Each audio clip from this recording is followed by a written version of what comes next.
દાહોદમાં 9મી ઓગસ્ટે જે આદિવાસી સમાજની રેલી દરમિયાન બબાલ થઈ હતી, આ આખી ઘટનાને લઈને હવે પોલીસ દ્વારા મોટો ખુલાસો કરવામાં આવ્યો છે. ખાસ કરી અને આમ આદમી પાર્ટી ઉપર આક્ષેપો લાગી રહ્યા છે, ત્યારે હવે પોલીસ દ્વારા શું કહેવામાં આવ્યું છે એની વિગતે ચર્ચા કરીશું. નમસ્કાર, હું છું ઉજ્જવલ અને આપ જોઈ રહ્યા છો નિર્ભય ન્યૂઝ. દાહોદમાંથી જે આખી બબાલ સામે આવી હતી ને આ બબાલને લઈને અનેક સવાલોની વચ્ચે હવે પોલીસે કાર્યવાહી કરી છે. ખાસ કરી અને અહીંયા હવે ચર્ચાઓએ વેગ એટલા માટે પકડ્યો છે કારણ કે પોલીસે જે 14 જેટલા આરોપીઓની સામે નામજોગ ફરિયાદ કરી છે એને લઈને મોટો ખુલાસો થયો છે. ખાસ કરીને ચર્ચા કરવા જઈએ તો આમ આદમી પાર્ટીના 10 હોદ્દેદારો અને અન્ય 4 લોકોની સામે BNSની 9 જેટલી ગંભીર કલમો હેઠળ ગુનો નોંધાયો છે અને આ આખી બાબતે હવે જે દ્રશ્યો સામે આવ્યા, જે ધરપકડ કરવામાં આવી છે પોલીસ દ્વારા, એ દ્રશ્યો ઉપર પણ નજર કરીએ અને પોલીસ દ્વારા શું કહેવામાં આવ્યું છે એ પણ સાંભળી લઈએ. દાહોદ શહેરમાં ગઈકાલે 9 ઓગસ્ટના દિવસે બપોર પછીના સમયે મોવાલિયા ક્રોસિંગ રોડ ઉપર એક પથ્થરમારા વગેરેની ઘટના ઘટી હતી. જે ઘટનાની હકીકત મુજબ આમ આદમી પાર્ટીના અમુક હોદ્દેદારો અને કાર્યકરોએ વી સપોર્ટ ચૈત્ર વસાવાના બેનર સાથે ઉશ્કેરાટ ફેલાવી, રસ્તો રોકી, એમ્બ્યુલન્સ, સરકારી બસો વગેરેને રોકી, પોલીસ સાથે ઝપાઝપી કરી, ધક્કામુક્કી કરી, પોલીસ પર પથ્થરમારો કર્યો હતો અને પોલીસ દ્વારા જરૂરી બળપ્રયોગ કરી તેમને વિખેરવામાં આવ્યા હતા.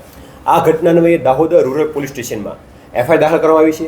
જે FIRની અંદર ગેરકાયદેસર મંડળી, ગંભીર ઈજા, ફરજમાં રૂકાવટ, સરકારી જે બસો અને એમ્બ્યુલન્સ છે એમને ગેરવિરોધ વગેરે કલમો લગાડવામાં આવી છે. અને FIRની અંદર 14 જેટલા લોકોના નામજોગ અને 200 જેટલા અજાણ્યા માણસોના ટોળા સામે ફરિયાદ દાખલ થઈ છે.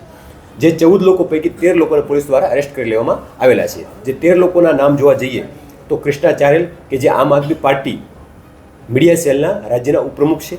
આ ઉપરાંત દેવેન્દ્ર મેડા, અજય કૃષ્ણા ચારેલ નગરાળા, મહેન્દ્ર રમેશ માવી નગરાળા, ધીરજ ગોરધન હઠીલા, અનિલ તારસિંગ, મહેશ જવસિંગ પલાસ, જીગર રમસુ નીનામા, કમલેશ કડુ વળવી અને આશીષ ડામોર. આશીષ ડામોર છે 2026 ગડોઈ તાલુકા પંચાયત સીટ ઉપરથી આમ આદમી પાર્ટીના ઉમેદવાર તરીકે ચૂંટણી લડેલા છે. આ 10 લોકો ઉપરાંત અને અન્ય લોકો છે તેમના કાર્યકર્તાઓ છે. આ 10 લોકો આમ આદમી પાર્ટી સિવાય વિકાસ ભરત બિલવાળ, શંકર પરમાર અને સતીશ બબેરિયા છે. ટોટલ 13 લોકોને પોલીસ દ્વારા અરેસ્ટ કરી લેવામાં આવેલા છે. આ 13 લોકો પૈકી 3 લોકોનો અગાઉ પણ ગુનો ઇતિહાસ ધરાવે છે. જે પૈકી નિર્મલ ચારેલ, દેવેન્દ્ર મેડા અને મહેન્દ્ર માવી, આ 3 લોકો વિરુદ્ધમાં અલગ અલગ જગ્યાએ પ્રોહિબિશનના અને મારામારી લગતના ગુનાઓ નોંધાયેલા છે. એક્સટોર્શનના પણ ગુનાઓ નોંધાયેલા છે. દાહોદ પોલીસ વતી હું મેસેજ આપવા માગીશ કે સમગ્ર ઘટનાની CCTV footage, videography, body on camera વગેરેમાં કેપ્ચર કરવામાં આવેલી છે અને આ તમામ લોકો જે અરેસ્ટ કર્યા છે તેઓના વિરુદ્ધમાં પૂરતા પુરાવા, બસને રોકવી, સરકારી બસને રોકી તીર ચલાવવા, અન્ય અડચણ ઊભી કરવી, રસ્તા બ્લોક કરવા, પથ્થરમારો કરવા, એ તમામ ઘટના જે કેમેરામાં કેદ થઈ છે એ પૂરતા પુરાવાના આધારે આ તમામ લોકોને અરેસ્ટ કરવામાં આવેલા છે. આ સિવાય પણ દાહોદ પોલીસ દ્વારા ગઈકાલે ઘટના સ્થળેથી લગભગ 20 જેટલા લોકોને ડિટેન કરવામાં આવેલા હતા. એ 20 લોકોને પુરાવા આધારે વેરીફાઈ કરવામાં આવ્યા છે અને એમનો પ્રથમ દ્રષ્ટિએ ગુનામાં કોઈ રોલ ના જણાતા તેઓ લોકોને ડિટેન કરીને મુક્ત કરવામાં આવેલા હતા. આમ દાહોદ પોલીસે કોઈપણ પ્રકારના જેનો રોલ નહીં હોય, નિર્દોષ વ્યક્તિ છે, એક પણ વ્યક્તિને હેરાન નહીં થાય એની પૂરતી તકેદારી રાખવામાં આવશે. પણ જે લોકોનો રોલ છે ગુનામાં, જે પથ્થરમારો કરવામાં, પોલીસ પર એસોલ્ટ કરવામાં જેનો રોલ છે કે અડચણમાં રોલ છે, એ કોઈપણ વ્યક્તિને છોડવામાં નહીં આવે. સર, આ પથ્થરમારાની ઘટનામાં કેટલા લોકો આ પથ્થરમારાની ઘટના હતી એમાં એક PSને માથાના ભાગે ગંભીર ઇજા પહોંચી છે. આ ઉપરાંત 2 મહિલા અને 1 પુરુષ, 4 જેટલા લોકોને ઇન્જરીઓ પહોંચી છે. આ ઉપરાંત પણ અન્ય પોલીસ કર્મચારીઓ નાની મોટી ઇજાઓ પહોંચી હતી અને હાલમાં જે છે એ સારવાર હેઠળ તથા ડિસ્ચાર્જ થયેલા છે અમુક લોકો.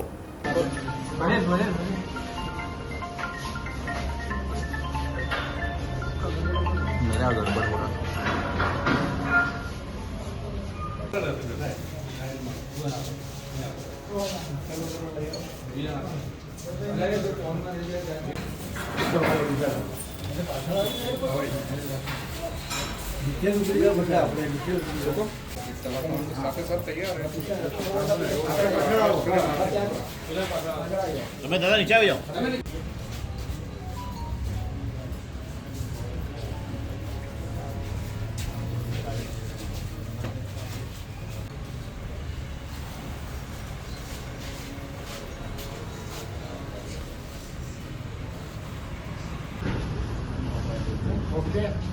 એક મિનિટ.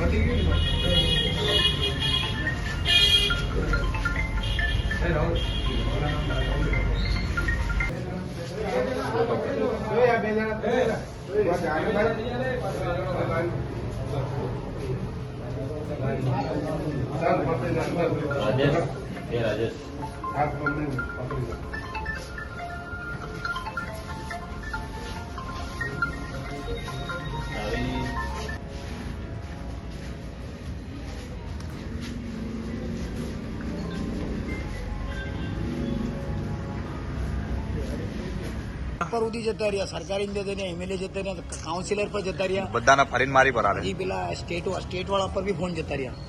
એ બી એમ કે શું થયું? મેં કીધું સાહેબ આવો ઉઠી છે નિકાલ.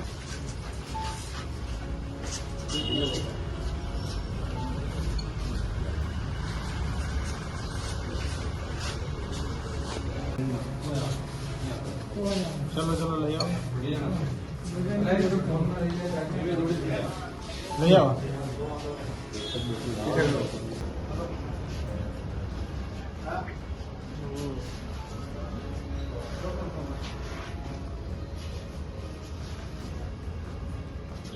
અરે સો નીચે આવતો ભાઈ. હા નીચે લાગે તો નીચે જાઓ. આપણે પાછળ આવો. આખી ઘટનામાં પોલીસ દ્વારા એવું કહેવામાં આવી રહ્યું છે કે પથ્થરમારો કરવામાં આવ્યો હતો, જેની અંદર ચર્ચા કરવા જઈએ તો એક પીએસઆઈ, 2 મહિલા પોલીસ કોન્સ્ટેબલ અને એક પોલીસ કોન્સ્ટેબલ ગંભીર રીતે ઘવાયા હતા. અને આખી ઘટનામાં 200 જેટલા લોકોના ટોળાની સામે અને 14 લોકોના સામે નામજોગ ગુનો નોંધવામાં આવ્યો છે. 13 લોકોની અટકાયત કરવામાં આવી છે અને એમને જેલ હવાલે કરવામાં આવ્યા છે. એક વ્યક્તિ જે એક આરોપી છે હાલ ફરાર છે એવી પણ વાતો થઈ રહી છે. બીજી તરફ આમ આદમી પાર્ટી દ્વારા એવું કહેવામાં આવી રહ્યું છે કે આમ આદમી પાર્ટીનો વ્યાપ વધી રહ્યો છે, એટલે આમ આદમી પાર્ટીને બદનામ કરવા માટે આખું કાવતરું ભાજપ દ્વારા રચવામાં આવ્યું છે. હવે આ કેસમાં આગામી સમયમાં શું ખુલાસા થશે એને લઈને પણ જોવાનું રહેશે.